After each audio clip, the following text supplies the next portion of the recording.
Joining us now, Ambassador Patrick Theros. Ambassador, great to have you. Good to be back, John. How are you doing? I know. I always love our conversations, Ambassador. I learned so much. Ambassador Theros also is a strategic advisor to the Gulf International Forum.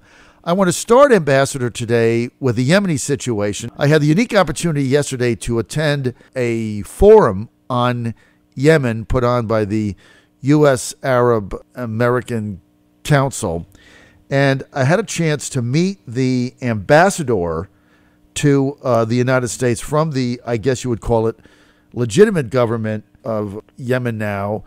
And basically what he said, and I want to get your comments on it before we get into cutting off the cooperation that we're doing. But one of the things that he said is they can't get to a peace because nobody can define the end game. So every time they try to negotiate with the Houthis in Yemen, he says, no one can define, like they can't see at the end of the line what a peace would actually look like. Can you elaborate on that? Remember, the ambassador now represents basically one faction in Yemen that is supported by Saudi Arabia and the Emirates. Right. It's a faction. It's just as much a faction as the Houthis are and the other people fighting in Yemen. The problem right now is that no one knows how the war started, in effect. There was a series of internal coups that began with the removal of Ali Abdullah Saleh, who was the dictator and president, and when the Arab Spring broke out, there were riots in the streets, and the Houthis moved against him as one important political faction and forced him out of power, and along with a lot of other people. And then the Houthis essentially seized control of 4/5 of the country before the Saudis and the Emiratis intervened. The problem with Yemen is it's very similar to Afghanistan.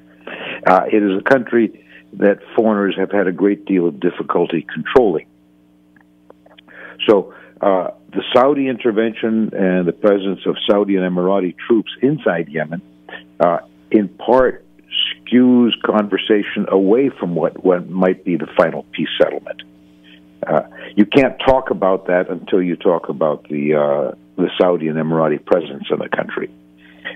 After that, because right now the government that the Yemeni ambassador represents essentially is seen as representing Saudi requirements or Emirati requirements for a final peace. Mm-hmm. The other guys, I know there is a final settlement, and I think it would be open to all, but they would require essentially a real decentralization of power, local people coming to power, which was the way that Yemen was ruled in the past. In the past, you had a very, very weak central government. Right. Local governments and tribes pretty much ruled themselves with a central government only maintaining sort of an overview of national security and a little bit of some economic control of the country and so forth. And I don't believe that any peace settlement is possible on any other terms because that's the way Yemen has always been governed. You can modernize the country, you can improve education, you can do a lot of things,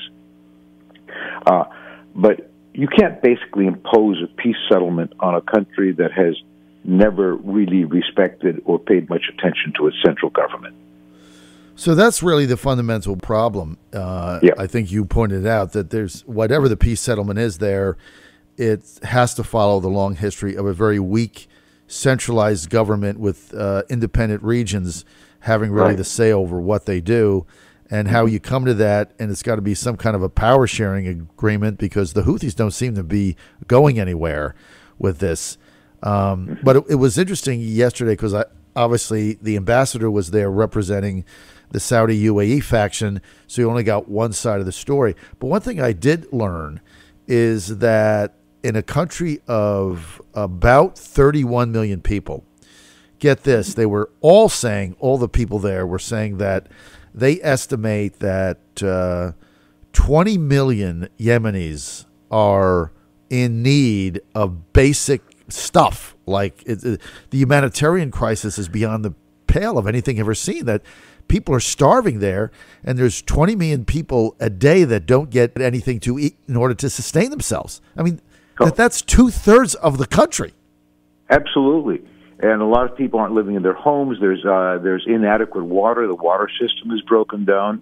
The real danger of cholera epidemic spreading. And they can't even make something like the ceasefire at the port of Hodeidah, which was the only port with food supplies coming into the country. They can't even make that stick. Again, there's the other problem, I think, for the Saudis is initially the Saudis used their own troops and they took a shellacking.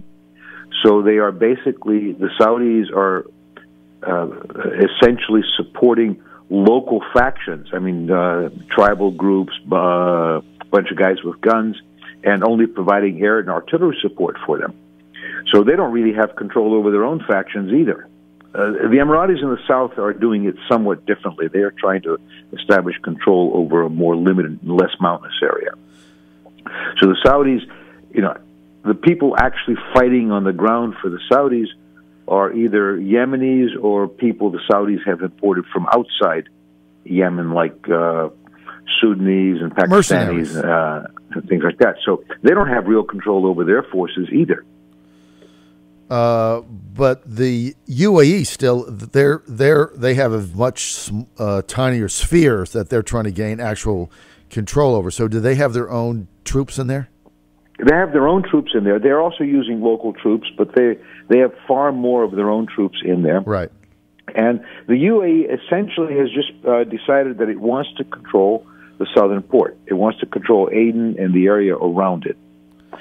So they've got themselves, and they're my personal opinion is that they're less interested in a settlement. They're more interested in just having control over Aden port and the area around it, which is fairly good agricultural land and fairly flat, and also has access to where the Yemenis are pumping oil, where a couple of companies are pumping oil and gas.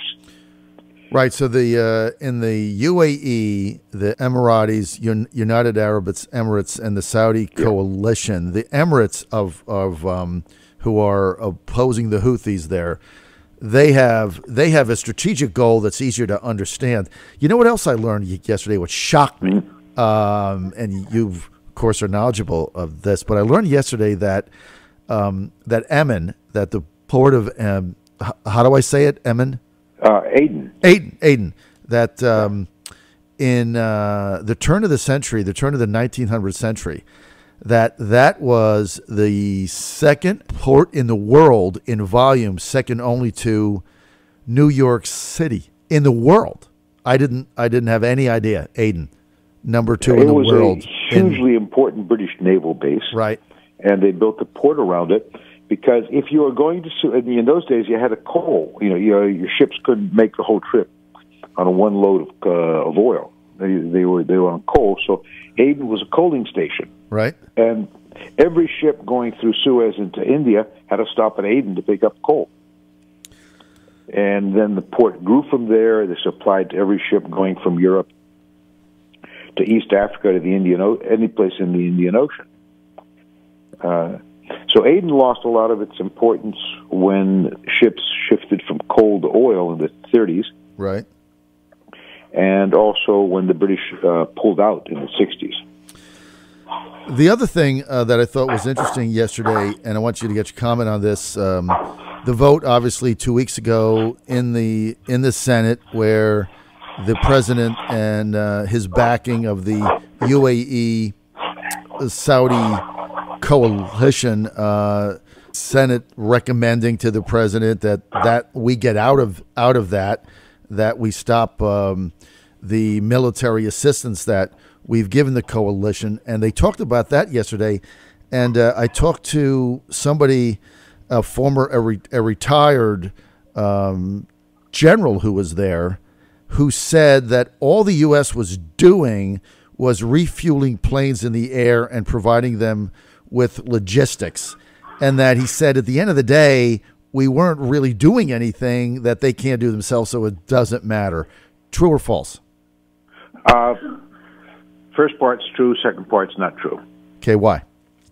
We are providing logistics support and refueling planes in the air.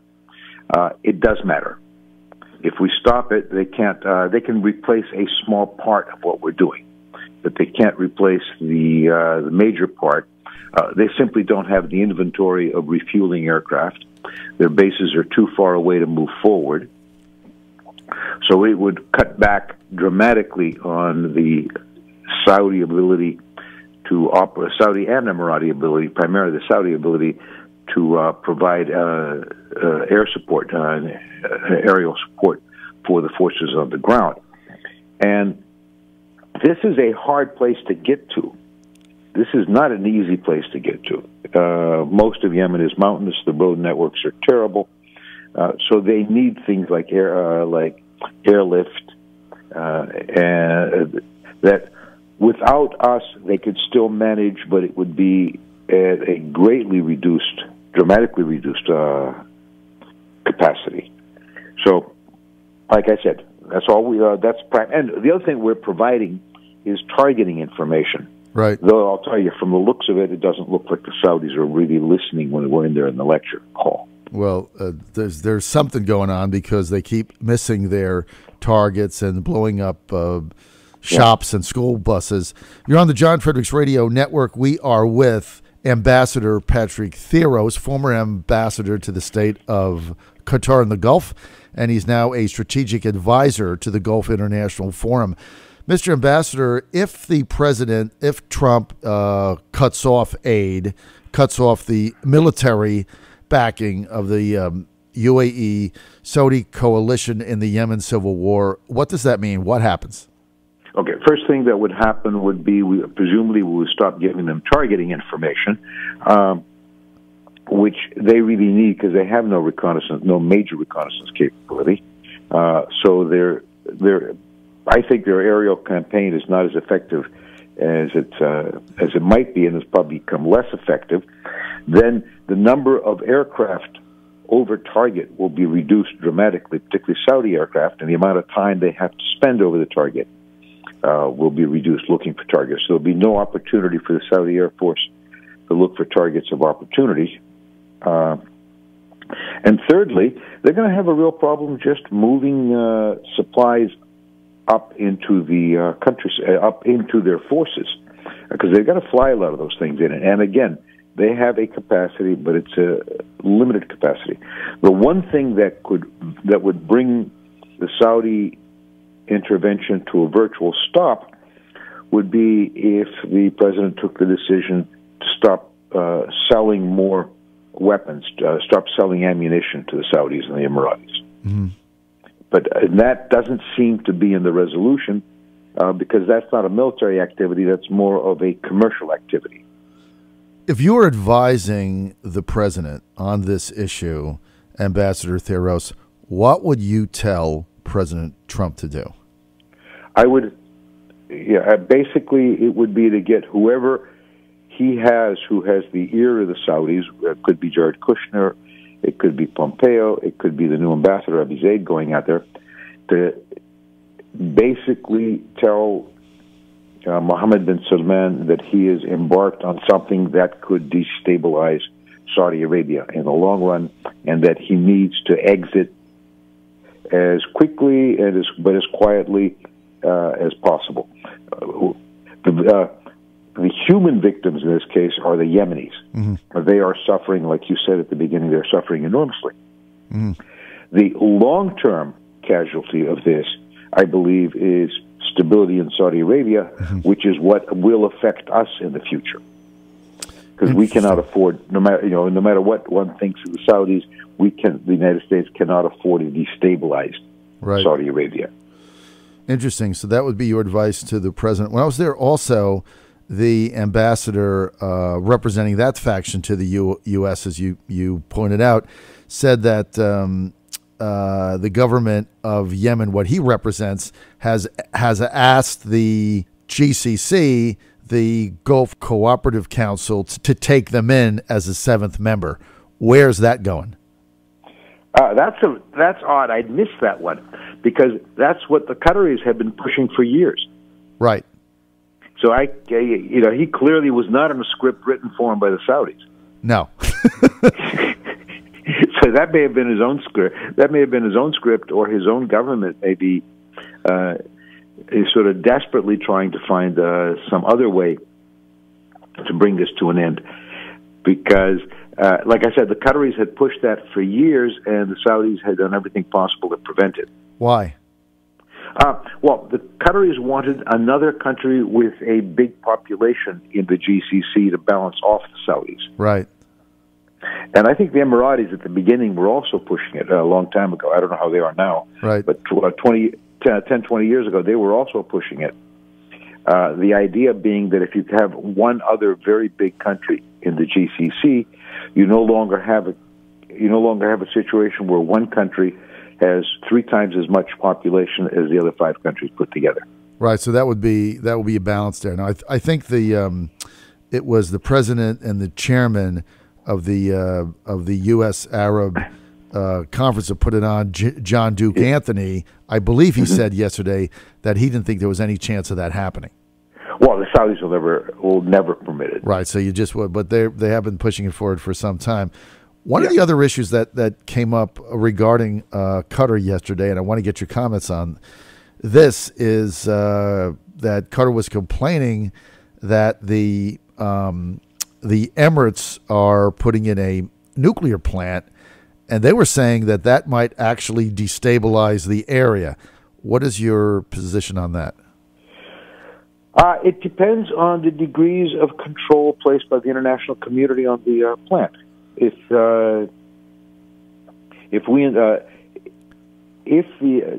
nothing in the international treaties that prevent a signatory from refining uranium for use. Right. There are all the treaties insist is that the signatory country be totally transparent. But in the atmosphere of the Iranian nuclear program, in the atmosphere of the end of the JCPOA, I think there is this legitimate fear that simply building a nuclear plant that will only have the looser international controls and not the controls that we put on Saudi Arabia will create an environment and an atmosphere in the region that's going to encourage other people to start looking at their own nuclear programs. It could encourage the hardliners in Iran to restart the JCPOA. It could change the calculus for the Pakistanis. Who knows? Even in the long run, Saudi Arabia and the Emirates are not natural allies. Right. So if the Saudis are looking at this, they're saying, maybe we ought to be doing the same thing too. Right. So I don't think specifically a plant is the problem. It is the fact that you would be doing it in the current atmosphere of the region. So, Mr. Ambassador, it sounds like what you're saying that the Qatar government's opposition to the UAE nuclear plant is that it can start a chain reaction that could then destabilize the Gulf, right? That's their basic correct. position. Okay, I understand correct. that. Yeah, because not the plant itself. Not the plant itself, but it starts a chain of then the Saudis get one, and then Bahrain gets one, and now you got to monitor it, and does it turn into, do you enrich the uranium, and does it go beyond the scope of what it was intended to be at the beginning? So I can see see Qatar's position there. Yeah, and you're adding basically in a very dangerous part of the world. Right. You're adding another producer of refined uranium. Right. Yeah, bad idea. Bad idea. I mean, if you're talking about stabilization of the region, absolutely bad idea. Okay, I got a couple more minutes. I've got to get to the president's decision. Yes, I do. I got to get to the president's decision to recognize the Golan Heights. Give me your reaction to that. Speechless is my initial reaction. It could. I honestly don't know where he's going, because if there is a peace plan that Jared Kushner and his friends are putting together, that peace plan has got to have something in it for the other antagonists, for the other people involved in the Arab-Israeli and the Palestinian-Israeli discussion. Well, at the moment, he's taken away all the opportunities for compromise. He's taken away Jerusalem. He's taken away the relationship with the Palestinian Authority. In effect, he has said there is no Palestinian Authority to deal with. He's taking away the Golan is something you can negotiate and bargain over. So he seems to be laying out. I've already decided what the map's going to look like in the end, and the U.S. is going to, is going to take that position, or we're going to recognize that map. And it sounds very much like that which he normally criticizes is we're going to go in there and we're going to impose our own peace plan, or whatever that may be. Right. And the problem with imposed peace plans is the only way you can impose them is if you put the full power of the United States, military and diplomatic, on the ground in order to enforce it. Because I'll tell you, you can't just decide this is the peace plan, I'm going to give the Israelis everything they want, or even if you don't give the Israelis everything they want. If you're going to have an imposed peace plan, it's got to be an imposed peace plan that all the countries can walk away from saying, well, I got something out of it. And I just don't see how you can do that. Well, it certainly is antithetical to what the president campaigned on and what he normally says about negotiation, because, Absolutely. As you say, he's taken away all the bargaining chips and giving it to the Israelis. I don't know how you do that. And then, because when I met with the Palestinian negotiator, the chief negotiator, I just can't remember his name, sir. Yeah. But Saeb Erekat. Yes, Saeb Erekat. When I had a chance to sit down with him, fascinating guy, by the way, that's exactly what he said. He said, why would we go to the table with President Trump and the U.S. when they've already made the decision that they're going to give Israel everything they want? So why would why would we even start a negotiation from that position of weakness? It doesn't make any sense. We're not going to go to the table. And I just was interviewing him, and that kind of made sense to me, right? Yeah. I don't think the president actually sees it. I may be wrong, but we're all on the outside. Right. But it looks to me like Kushner and Friedman and Greenblatt are putting together not a negotiating procedure to find peace, but saying, this is it, guys. We've just put the package together. This is what the Israelis are going to get. This is what the Palestinians are going to get. This is what presumably the Syrians and the Lebanese who haven't signed peace treaties are going to get. Right. And this is it. Take it or leave it, and we're going to make you take it. We're going to make you take it. All right, I got to go. Okay. Ambassador Patrick Theros, thank you so much. I learned so much. And thank you. I go to a forum, and then I have to have you on because you have to clear everything up for me. Thank you so much. You're the best. John Fredericks